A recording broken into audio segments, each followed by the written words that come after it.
postal workers could be off the job tomorrow if an agreement is not reached by midnight. Let's bring in CTV Scott Hurst with more. Scott, where do things stand?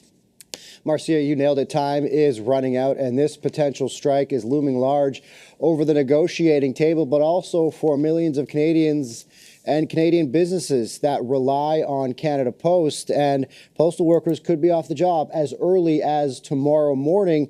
And this strike notice that was issued earlier this week, the 72-hour strike notice, covers both the union's urban bargaining unit and its rural and suburban unit as well. Now, Canada Post has pledged to work to minimize disruptions and continue to deliver benefit checks, including Canada Child Benefit, Old Age Security, and the Canada Pension Plan. And now, in terms of bargaining, both parties said they want to avoid a service disruption, but they've been bargaining now for close to a year.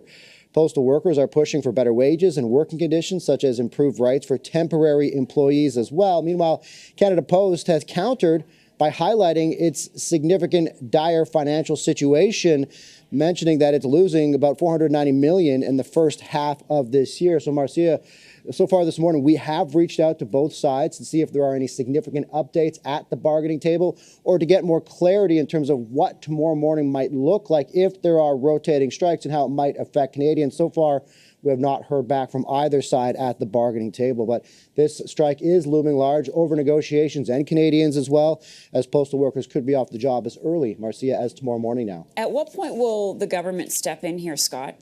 Well, the government said earlier this week, we did hear from Labour Minister Stephen McKinnon on a day that he announced that they were stepping in to resolve a situation at ports in British Columbia and Montreal. He said at the time, the government is urging both sides to negotiate a settlement ahead of the looming deadline. But as we saw with the issue at the ports, if it continues on, the government has shown that it is willing to step into these issues. In the meantime, the government is saying, Labour Minister Stephen McKinnon is saying they have no plans right now to step into these negotiations. They're urging the two sides to get a negotiated contract at the bargaining table before this deadline tomorrow morning. But, that could change as we've seen the government stance change on these issues as it becomes more and more dire. All right, Scott, keep us posted on developments. I know everyone is anxiously watching what is going to be happening with this potential strike.